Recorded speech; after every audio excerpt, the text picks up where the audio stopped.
ایک بادشاہ تھا، اس کا باپ بڑا کامیاب تھا تو وہ بڑا ناکام رہا، تو بالآخر ایک دن کسی نے اس کو گرفتار کر لیا۔ بادشاہ ہونے کے باوجود دشمنوں کے قابو میں آ گیا۔ کس طرح؟ اس کے پاس بندوق تھی گولیوں سے بھری ہوئی، تو اسے اچانک ایک پرندہ نظر آیا تو اس نے ایک گولی نہیں ماری، اس نے ساری بندوق ہی خالی کر دی۔ اتنی گولیاں برسائیں۔ قریب وزیر تھا سمجھدار، اس نے روکا بھی، اس نے کہا بادشاہ سلامت، آپ غلط کر رہے ہو، چپ کر، تیری جیب سے خرچ کر رہا ہوں۔ گولیاں برسائیں تو وہ بندوق خالی ہو گئی، پرندہ بھی نہ مرا۔ جب واپس نکلے تو دشمنوں نے گھیر لیا، اسلحہ پاس کوئی نہیں تھا، گرفتار ہو گیا وزیر سمیت۔ تو کہا کہ وہ تم مجھے روک کیوں رہے تھے؟ تو اس نے کہا بادشاہ میری جرت تو نہیں، لیکن وہ جو آپ جس کو گولیاں مار رہے تھے وہ پرندہ نہیں تھا، پرندے کا سایہ تھا، آپ نے سائے پہ ہی ساری بندوق خالی کر دی، سوچا سمجھے نہیں، اتنی جلد بازی کی آپ نے کہ پرندہ بھی نہیں سایہ تھا، آپ نے گولیاں مار دی۔ اور حال یہ ہے کہ اب ہم گرفتار ہو گئے، تھوڑا اگر وقت گزارتے، توقف کرتے، تھوڑا ٹھہرتے، بڑی ساری چیزیں ٹھیک ہو جاتی۔ میرے رسول کریم صلی اللہ علیہ وسلم کی آپ کبھی چیزیں کھول کے دیکھیں۔ وہ عثمان بن طلحہ نے فتح مکہ کے موقع پہ کہا تھا میں آپ کو چابی نہیں دوں گا، تو حضور نے فرمایا تو نہ دے، ایک وقت آئے گا میں تجھ سے لے لوں گا۔ 10 سال گزر گئے، اللہ کے نبی تھے نا، سویرے بھی سارا کو ٹھیک ہو سکتا تھا، پر 10 سال بیت گئے، 10 سال کے بعد جب مکہ فتح ہوا تو پھر رسول کریم نے فرمایا پھر چابیوں کے بارے میں کیا خیال ہے؟ تو وقت تو دینا، آپ کو تو جلدی بڑی ہے، ہمارے نوجوانوں کو بڑی جلدی ہے۔ بچہ لے کے آتے ہیں، لوگ کہتے ہیں پیر صاحب اس کو درس نظامی پڑھانا ہے، اچھا جی ٹھیک ہے پڑھائیں، سال کتنے لگیں گے؟ 8، کہتے ہیں پورے 8؟ ہاں جی پورے 8 سال۔ تو میں کہتا ہوں 8 سال میں بھی یہ عالم نہیں بنے گا، میں صحیح کہہ رہا ہوں۔ درس نظامی جب بچہ پڑھ لیتا ہے تو اسے علم پڑھنے کا طریقہ آتا ہے، پھر ساری زندگی مطالعہ کرنا ہے، پھر ساری زندگی ریسرچ کرنی ہے، پھر کتابیں پڑھنی ہے، پھر محقق بننا ہے، ورنہ آپ کی تعلیم مکمل ہوگی لیکن آپ کے لفظوں میں کچھ بھی نہیں ہوگا۔ اس کے لیے آپ کو پڑھنا ہے، ساری زندگی سیکھنا ہے۔ اور میرے نبی پاک علیہ السلام نے جو ہمیں کہا تھا نا کہ ماں کی گود سے لے کر قبر کی گور تک، حضور اتنا لمبا پیریڈ دے دیا آپ نے پڑھنے کا۔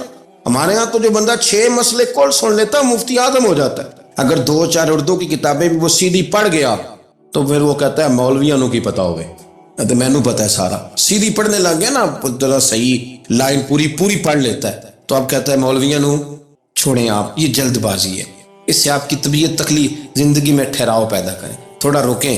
اور میرے ابا جی کہا کرتے تھے پتر وٹا بھی کدھر پیار ہوئے صحیح پارا ہو ہی جاتا ہے، لیکن اگر وہ کھڑا نہ ہو، کبھی ادھر بھاگے تو پھر تو جو ساتھ وزن ہوتا ہے وہ بھی اتر جاتا ہے۔ جلد بازی نہیں کریں، بھاگے نہیں، کبھی بھی آپ بغیر اطمینان کے اپنی زندگی نہ گزاریں، سکون میں رہیں۔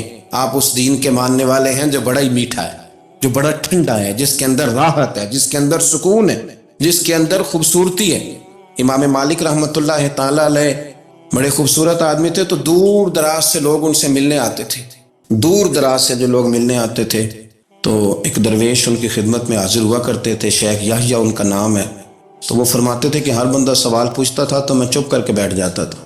مجھے کسی نے کہا کہ آپ کیوں نہیں کوئی بات پوچھتے؟ تو میں نے کہا مجھے مزہ لینا ہے اپنے شیخ کا۔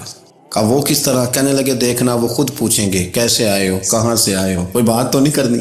تو کہتے ہیں یہ تو مزہ تب آئے گا نا جب چپ کر کے بیٹھے گے۔ کیا کہا تھا کسی نے؟ چپ کر سیں تے موتی مل سن، تے ذکر کریں تے تجھے پاگل وانگو رولا پاویں، نہ موتی نہ ہیرے۔ تو ہم تو شور سے چیزوں کو جیتنا چاہتے ہیں، تو شور سے چیزیں جیتی جا سکتی، جتنی طلاقیں ہوتی ہیں جلد بازی کی وجہ سے ہوتی ہیں۔ اگر تھوڑا اطمینان ہو جائے، تھوڑا سوچیں، تھوڑا پرکھیں، آزمائش میں نہ پڑیں۔ قتل کیوں ہوتا ہے؟ غصہ بڑا تھا، میں نے اپنے ہاتھوں سے سزا دینی تھی، میں نے یہ انتظار ہی نہیں کیا کہ رب بھی تو سزائیں دیتا ہے نا، قیامت کو بھی تو عدالت لگنی ہے نا۔ تو وہ جلد بازی، تلخی ہمارے مزاجوں کی، اس نے ہمیں بڑی ساری جگہوں پہ پریشان کیا ہے۔ اس لیے حضرت ابوبکر صدیق اپنی زبان پکڑ کے کہا کرتے تھے کہ تو نے مجھے بڑی تکلیف دی ہے، کاش تو ٹھیک ہو جائے تو میرے لیے آسانیاں ہو جائیں۔ تو جلدی کرتی ہے بات کرنے میں، تو اذیت دیتی ہے تو میں بھی اذیت میں آ جاتا ہوں۔ ورتل القرآن ترتیلا، یارو ذرا ٹھہرو، ذرا رکو، ذرا سجدہ کرو تو ذرا خوش ہو کے کرو، درود شریف پڑھو تو پھر کیا ضرورت ہے تیزی سے صلی اللہ تعالی علیہ وسلم کہہ کے گزرنے کی، ذرا سکون سے پڑھو، سوچ کے پڑھو کہ کس کی بارگاہ میں سلام عرض کر رہے ہو، ذرا رک کے پڑھو، جب ذکر کرو تو ذرا اس کا ذائقہ لو، جب بات سنو تو اس کا لطف لو۔ جلد بازی آپ کو پریشان کرے گی، خراب کرے گی، چیزیں بگڑ جائیں گی۔ اللہ ہمیں اپنے محبوب کا صدقہ اطمینان قلبی عطا کرے۔